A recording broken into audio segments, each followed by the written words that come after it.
तो आज हम बात करने वाले हैं डेडलॉक की।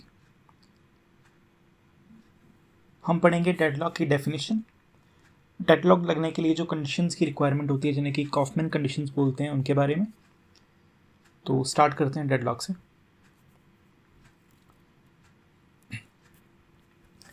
डेडलॉक पे जाने से पहले आपको ये समझना ज़रूरी है कि जब भी एक प्रोसेस चलती है तो उसे कुछ रिसोर्सेज की रिक्वायरमेंट होती है। रिसोर्सेज जो है वो इनपुट डिवाइसेस हो सकते हैं, आउटपुट डिवाइसेस हो सकते हैं, या मेमोरी डिवाइसेस कुछ भी हो सकते हैं। तो जब इस तरह की कंडीशन आ जाती है कि एक प्रोसेस को जो रिसोर्सेज चाहिए वो दूसरी ने होल्ड करी हुई है और दूसरी को जो चाहिए वो फर्स्ट प्रोसेस ने होल्ड किया हुआ है, तो इसे होता क्या है कि दोनों प्रोसेसेस ही इनफाइनाइट टाइम के लिए चल नहीं पाती, तो इसे हम बोलते हैं डेडलॉक। अब देखते हैं कॉफमैन कंडीशंस। कॉफमैन कंडीशंस वो कंडीशंस हैं जिनकी वजह से डेडलॉक लगता है। तो ये टोटल 4 कंडीशंस हैं जो कि हैं mutual exclusion, hold and wait, no preemption and circular wait. हम एक एक करके सारी कंडीशंस देखेंगे कि ये किस तरह से काम करती हैं। तो पहले स्टार्ट करते हैं म्यूचुअल एक्सक्लूजन से। म्यूचुअल एक्सक्लूजन का क्या मतलब है कि एक रिसोर्स को एक टाइम पे एक ही प्रोसेस जो है वो यूज़ कर पाती है। कहने का मतलब कि जो रिसोर्स है वो शेयरेबल नहीं है। अब एक प्रोसेस ने एक रिसोर्स को होल्ड करके रखा हुआ है और अगर दूसरी प्रोसेस को उसकी रिक्वायरमेंट पड़ जाए तो प्रोसेस 1 ने क्योंकि होल्ड करके रखा हुआ है उस रिसोर्स को, तो प्रोसेस 2 तब तक नहीं चलेगी जब तक प्रोसेस 1 जो है उसे रिलीज़ नहीं करती। तो ये कंडीशन होती है म्यूचुअल एक्सक्लूजन, जब एक रिसोर्स जो है वो नॉन शेयरेबल होता है। नेक्स्ट है hold and wait. Hold and wait का क्या मतलब है कि जब एक प्रोसेस ने एक रिसोर्स को होल्ड करा हुआ है और दूसरी के लिए रिक्वेस्ट कर रही है। अब इससे होगा क्या, अब इस डायग्राम में देखते हैं। ये प्रोसेस 2 देखिए, प्रोसेस 2 ने रिसोर्स 2 और रिसोर्स 3 को ऑलरेडी होल्ड किया हुआ है, इनको एलोकेटेड है ये दोनों रिसोर्सेस, और इसको ये जो प्रोसेस 2 क्या कर रही है, रिसोर्स 1 की रिक्वेस्ट कर रही है जो कि प्रोसेस 1 को एलोकेटेड है। अब अगर प्रोसेस 1 जो है वो जब कंप्लीट होगी तभी रिसोर्स 1 जो है वो प्रोसेस 2 को मिल पाएगा। पर अगर इसके बीच में इन दोनों रिसोर्सेज की, रिसोर्स 2 और रिसोर्स 3 की रिक्वायरमेंट किसी और प्रोसेस को होती है तो फिर वो उसको यूज़ नहीं कर पाएगा क्योंकि प्रोसेस 2 ने उसको ऑलरेडी होल्ड करके रखा हुआ है। तो इस तरह की कंडीशन को बोलते हैं होल्ड एंड वेट। नेक्स्ट है नो प्रीएम्पशन। अब नो प्रीएम्पशन का क्या मतलब है कि आप फोर्सफुली किसी प्रोसेस से किसी रिसोर्स को रिलीज़ नहीं करवा सकते। प्रोसेस की अपनी मर्जी है कि वो किसी रिसोर्स को रिलीज़ करना चाह रहे हैं या नहीं।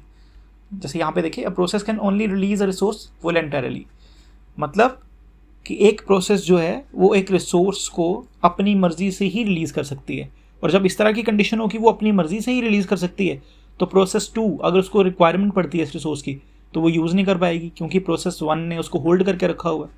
तो ये भी एक कंडीशन है डेडलॉक लगने के लिए। नेक्स्ट कंडीशन है सर्कुलर वेट। अब देखिए सर्कुलर वेट में क्या होता है कि जैसे 2 प्रोसेसेस हैं यहाँ पे हमारे पास, प्रोसेस 1 एंड प्रोसेस 2।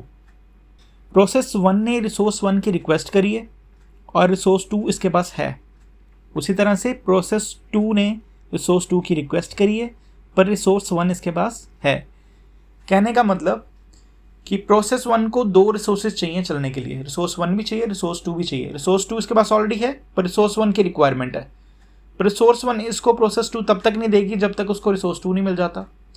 इससे होगा क्या, ये इनफाइनाइटली रिसोर्सेज का ही वेट करते रह जाएंगे और कभी भी कंप्लीट नहीं हो पाएंगे। तो जब इस तरह की कंडीशन होती है तो उसको हम बोलते हैं सर्कुलर वेट। तो ये थी कंडीशंस जिनको कॉफमैन कंडीशंस बोलते हैं, जिनकी वजह से डेडलॉक जो है वो लगता है। अब अगर डेडलॉक लग गया है तो उससे कैसे रिलीज़ किया जाए, उसके लिए कुछ कंडीशंस देखेंगे। हमने पहले पढ़ा था कि नो प्रीएम्पशन। नो प्रीएम्पशन का क्या मतलब था कि एक प्रोसेस जो है वो अपनी मर्जी से ही किसी रिसोर्स को रिलीज़ कर सकती है। अगर हम इस तरह से कर दें कि CPU जो है या ऑपरेटिंग सिस्टम जो है वो फोर्सफुली रिलीज़ करवा सकता हो रिसोर्स को, तो वहाँ पे डेडलॉक नहीं लगेगा, क्योंकि अगर एक प्रोसेस ने एक रिसोर्स को होल्ड किया हुआ है जिस रिसोर्स की रिक्वायरमेंट किसी दूसरी प्रोसेस को है, तो प्रोसेस 1 से उस रिसोर्स को ऑपरेटिंग सिस्टम जो है वो फोर्सफुली रिलीज़ करवा देगा। इससे होगा क्या कि दूसरी प्रोसेस जो है वो कंप्लीट हो जाएगी और प्रोसेस 1 उसके बाद कंप्लीट हो सकती है।